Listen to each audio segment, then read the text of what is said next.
Bulletin में सबसे पहले आपको खबर दें, मुल्क में हुकूमत साजी से मुतालिक तजावीज़ पर गौर करने के लिए पीपल्स पार्टी की मरकजी मजलिस आमला का इजलास आज इस्लामाबाद में हुआ, जो आज भी जारी रहेगा। पीर के इजलास से मुतालिक ब्रीफिंग देते हुए पार्टी रहनुमा शहरी रहमान ने कहा कि सियासी जमातों से राबतों के लिए पीपल्स पार्टी की एक राबता कमेटी तश्कील दी जा रही है। फैसल करीम कुंडी ने कहा, इलेक्शन से मुतालिक चारों सूबों में तहफ़्फ़ुज़ात हैं, इजलास में बहुत सी तजावीज़ आए, आज हतमी फैसला करेंगे। चेयरमैन ने फैसला किया है कि हम सारी सियासी जमातों से और हलकों से इंगेज करेंगे और इस राब्ते के लिए हम एक छोटी सी कमेटी बना देंगे जो फुल टाइम यही करेगी। आजकल का कैलेंडर आप सबके सामने है, 29 को इजलास भी होना है, तो उस तक हम लोग ये इंगेजमेंट रखेंगे। ये भी मैं आपको बताती चलूँ, हमारी कमेटीज़ तश्कील हो रही हैं और पॉलिटिकल इंगेजमेंट हमारा जारी रहेगा। मुफ्ती साहब खड़े हैं, चटान साहब खड़े हैं। मुफ्ती साहब को तो हमने बार बार मुबारकबाद दी, इंशाल्लाह वो बलूचिस्तान में और भी हमारे लिए मुतहर्रिक होंगे। अभी आपको खबर दें, मरकज़ में हुकूमत साजी पर नून लीग और पीपल्स पार्टी में पावर शेयरिंग फार्मूले पर बात आगे बढ़ने लगी है। ज़राए का कहना है, मुजवज़ा पावर शेयरिंग फार्मूले के मुताबिक इब्तिदा में अददी लिहाज से बड़ी पार्टी का वज़ीर आज़म बनेगा, अगले मरहले में दूसरी बड़ी पार्टी का वज़ीर आज़म बनाया जाएगा। नून लीग की शराकत इक़्तिदार की तजवीज़ पर पीपल्स पार्टी की मजलिस आमला पर आज गौर करेगी। ज़राए का कहना है कि पीपल्स पार्टी की सीईसी इजलास में पहली या दूसरी मुद्दत के मामले पर गौर होगा, जबकि दूसरी तरफ JUI ने हुकूमत में शमूलियत की दावत पर गौर के लिए बुध तक का वक्त मांग लिया है। शहबाज शरीफ की पेशकश पर फैसले के लिए JUI की मजलिस शूरा का इजलास आज तलब किया गया है। उधर नून लीग की तर्जुमान मरीम औरंगजेब ने पावर शेयरिंग फार्मूले की तरदीद की है।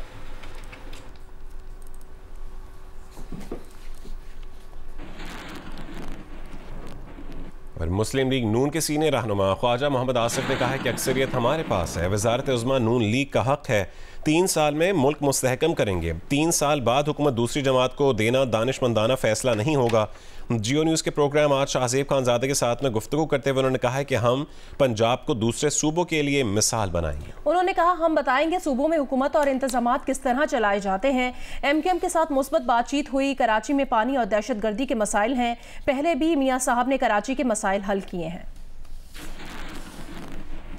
पिछले 2 दिन के अंदर जो है 7-8 सीटें हमारी नेशनल असेंबली की इंक्रीज हो गई हैं। कुछ जो है वो जो आजाद ने ज्वाइन किया है, कुछ इंडिपेंडेंट्स ने भी ज्वाइन किया, मेरा हाल 1-2 ज्वाइन किया है। तो अगर पल्ले का निशान नहीं मिला और वो इंडिपेंडेंट लड़े हैं और वो खुद आना चाहते हैं, हम तो किसी को लेओवर नहीं कर रहे कि हम किसी के पास नहीं गए। देखें, 3 साल तो जो है ये आपको बहुत से ऐसे ऑपरेशंस करने पड़ेंगे जिनसे जो है कुछ तकालीफ जो है बढ़ेंगी बाज़ तबकात की जो है, और जब सेहतमंद होना शुरू हो जाएगा मरीज जो है तो किसी और के हवाले हुकूमत कर देना, मेरा ख्याल है ये तो बड़ी दानिशमंदी की बात तो नहीं होगी कि आप जो है मुश्किल पीरियड जो है 2 साल का या 3 साल का इनिशियल जिसमें डिफिकल्ट डिसीजंस करने पड़ेंगे वो आप गुजारा एक पार्टी गुजारा कर ले, और फिर जब वो फसल काटने का वक्त होगा तो कोई और पार्टी आके फसल काट ले।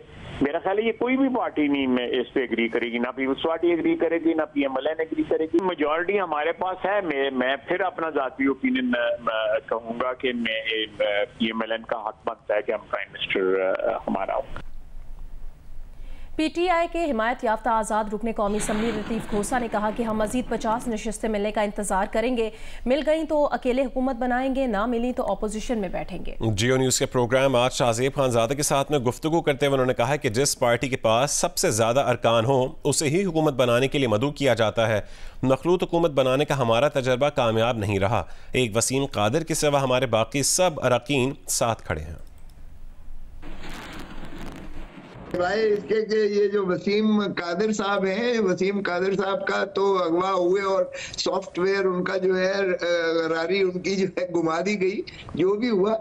इनके अलावा सब पार्टी के साथ खड़े रहेंगे जो 90+ आपके इंडिपेंडेंट कैंडिडेट्स हैं, खड़े हुए हैं। और खानदान साहब जो 50 हमारे लोग जिनको चुराया गया इलेक्शन, पहले तो सिर्फ दौलत लूटते थे, अब ये हमारे यानी मैंडेट को भी लूट रहे हैं। जिसके पास सबसे ज्यादा अददी बरतरी हो, हमेशा उसी को जो है मदऊ किया जाता है कि आप अपना जो है हुकूमत बनाएं। साहब अगर आपको मदऊ कर भी लिया जाए तो आप, मैं कह रहा हूँ, आपने किसी को अप्रोच ही नहीं किया। अगर आपको मदऊ कर लिया जाए तो आप कैसे हुकूमत बनाएंगे? नहीं, आप देखें तो सही, हम तने तनहा बना सकते हैं, हमें किसी बिसाखी की जरूरत नहीं है। हमारा कोलिशन का तजर्बा जो है कोई कामयाब नहीं रहा है। आप ये कह रहे हैं कि जब तक ये फैसला नहीं आता तब तक आप किसी को अप्रोच नहीं करेंगे, फैसले आपके हक में आ गए आप सादा अक्सरियत से हुकूमत बनाएंगे, वरना अपोजिशन में बैठ जाएंगे, कोलिशन के लिए नहीं जाएंगे। 100% आपने बात सही की है। हम ऑपोजिशन में रहकर हम आवाम की खिदमत ज्यादा बेहतर तरीके से करेंगे अगर ये नौबत आई। इसलिए कि हम पावर पॉलिटिक्स में बिलीव नहीं करते हैं कि हमने जरूर ग्रैब करनी है पावर। और तर्जुमान अमरीकी महकमा खारजा मैथ्यू मिलर ने कहा है कि पाकिस्तान में इंतखाबात में धांधली के दावों पर मुकम्मल तहकीकात देखना चाहते हैं, उसका जायजा लेते रहेंगे। प्रेस ब्रीफिंग में तर्जुमान ने कहा है कि आज़ादाना तहकीकात के लिए पाकिस्तान कानूनी निज़ाम ही पहला मुनासिब कदम होगा। अगर तहकीकात के लिए मज़ीद इक़दाम की ज़रूरत हो तो उस पर भी गौर किया जा सकता है। बेज़ाब्तगियों की तहकीकात देखना चाहते हैं, लेकिन हम जमहूरी अमल का एहतराम भी करते हैं। इस हुकूमत के साथ मिलकर काम करेंगे जिसे पाकिस्तानी अवाम ने मुंतखब किया। EU, बरतानिया और दीगर ममालिक के धांधली मुतालिक खदशात का इजहार पाकिस्तानी हुकूमत से किया है। पाकिस्तानी हुकूमत से कहा कि वो इंतखाबात के नताइज का एहतराम करे, कानून की हुक्मरानी, आइन का एहतराम, आज़ाद सहाफ़त, मुतहरिक सिविल सोसाइटी के एहतराम पर जोर देते हैं। सियासी और इंतखाबात से मुतालिक तशद्दुद, इंटरनेट फ़ोन सर्विस पर पाबंदियों की मजम्मत करते हैं। इन इक़दामात में इंतखाबी अमल को मनफी तौर पर मुतासिर किया। मुस्लिम लीग नून के रहनुमा एहसन इकबाल ने कहा कि पंजाब में मुस्लिम लीग नून हुकूमत बनाएगी, मरकज़ में नून लीग साबका इत्तेहादी जमातों से मिलकर मखलूत हुकूमत बनाएगी। PTI का मरकज़ में हुकूमत बनाने के दावा दुरुस्त नहीं है। जफरवाल में कारकुनों से खिताब करते हुए एहसन इकबाल ने कहा है कि 100 नशिस्तें लेकर PTI मरकज़ में कैसे हुकूमत बनाएगी। दिफा की हुकूमत के लिए 134 नशिस्तें दरकार हैं जो कि PTI के पास नहीं हैं। नून लीग और दीगर इत्तेहादियों के पास हुकूमत बनाने के लिए 160 नशिस्तें हैं। उन्होंने मजीद कहा कि नून लीग ने इत्तेहादी जमातों के साथ मिलकर 16 महीने कामयाब हुकूमत की, अगले 6 महीने में वादों के मुताबिक काम होते नजर आएंगे।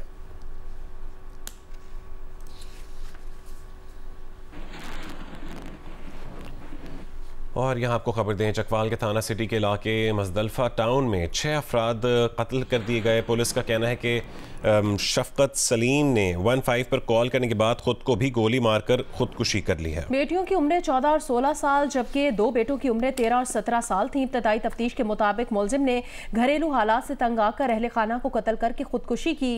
मुलजिम ऑनलाइन कारोबार करता था जिसमें नुकसान की वजह से जहनी परेशानी का शिकार था।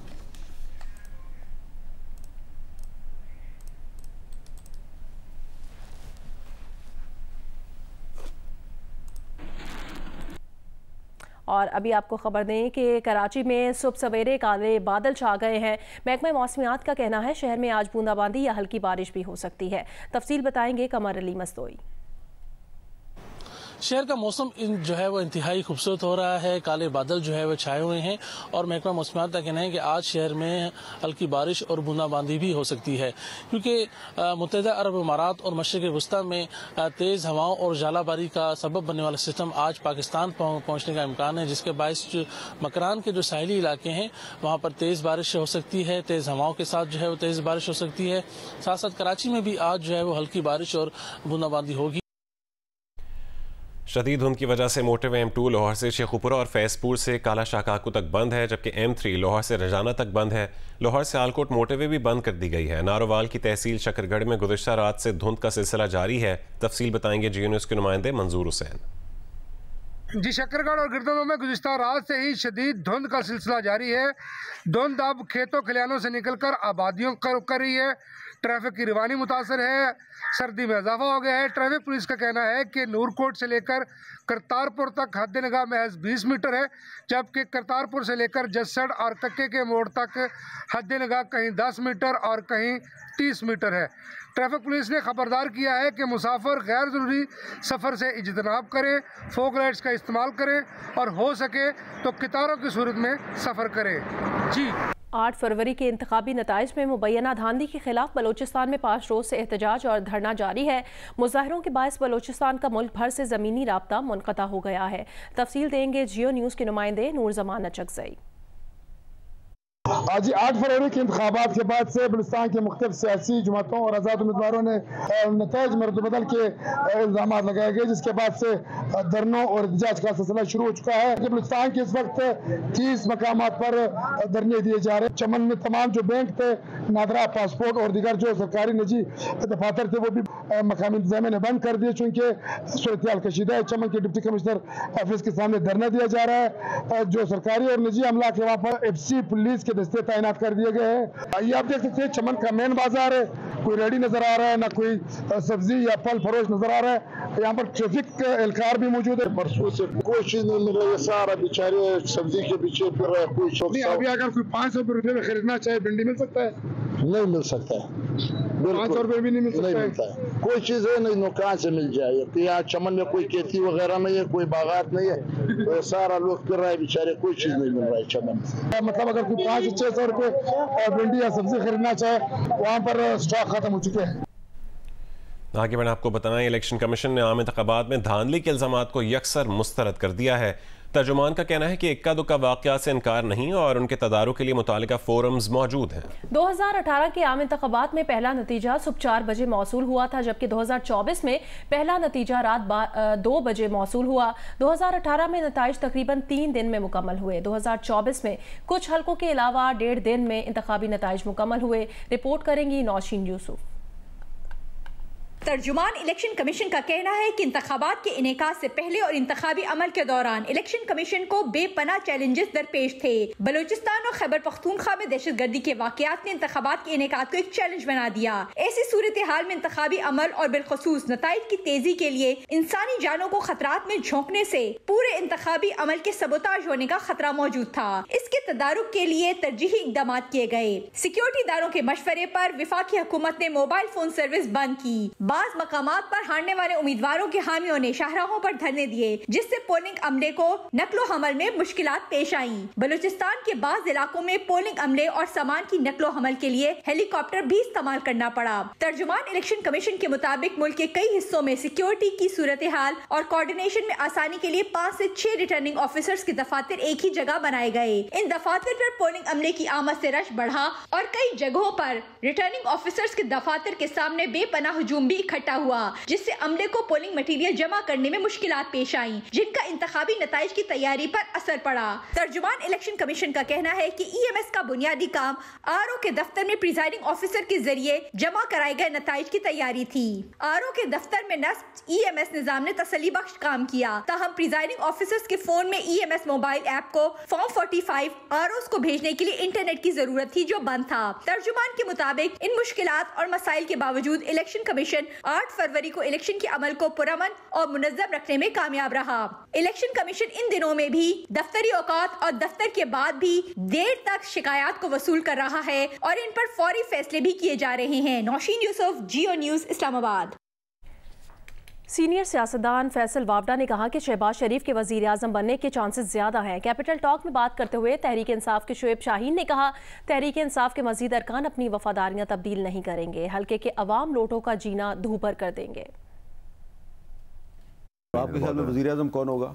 देखिए, वजीर आजम के चांसेस और हालात और वाक़यात के हिसाब से तो मैंने आपके शो पे भी कहा था कि अगर वालिद साहब प्राइम मिनिस्टर होंगे तो बेटी चीफ मिनिस्टर नहीं होगी, चीफ मिनिस्टर बेटी अगर होगी तो वालिद साहब प्राइम मिनिस्टर नहीं होंगे। कुंडलियों का मसला है, हॉरोस्कोप का प्रॉब्लम है, तो उसके हिसाब से ज़्यादा चांसेस तो हैं कि शहबाज शरीफ साहब को होना चाहिए, वरना कोई डार्क हॉर्स भी हो सकता है, 1% आप डार्क हॉर्स ले सकते हैं। देखिए, जो फॉर्म 45 है ना और 47 है, उसकी जो कॉनोटेशन है ना, तो 4, 6, 8 तो जुडिशल निज़ाम के तहत इंसाफ मिल जाएगा।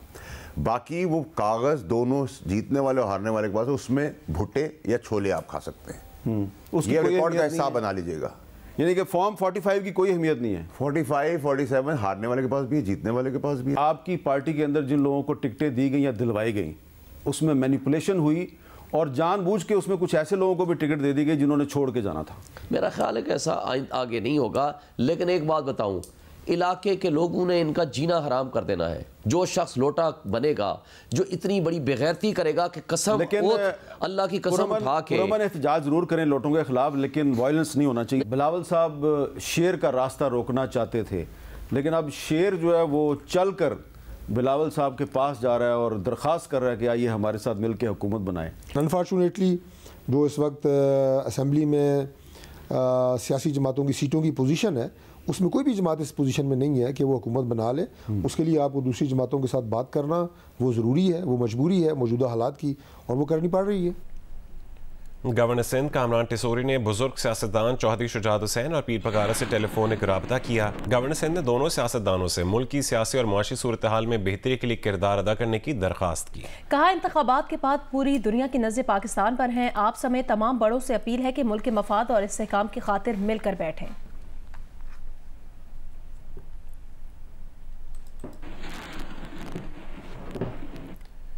एमक्यूएम पाकिस्तान के डिप्टी कन्वीनर मुस्तफ़ा कमाल ने कहा है कि अब इक़्तिदार में चाम नहीं रहा। अगर नून लीग पीपल्स पार्टी के साथ मिलकर हुकूमत बना ले और हम इक़्तिदार से बाहर रहें तो हमें अफसोस नहीं होगा। जियो न्यूज़ के प्रोग्राम आज शाहजेब खानज़ादा के साथ में इज़हार ख्याल कर रहे थे।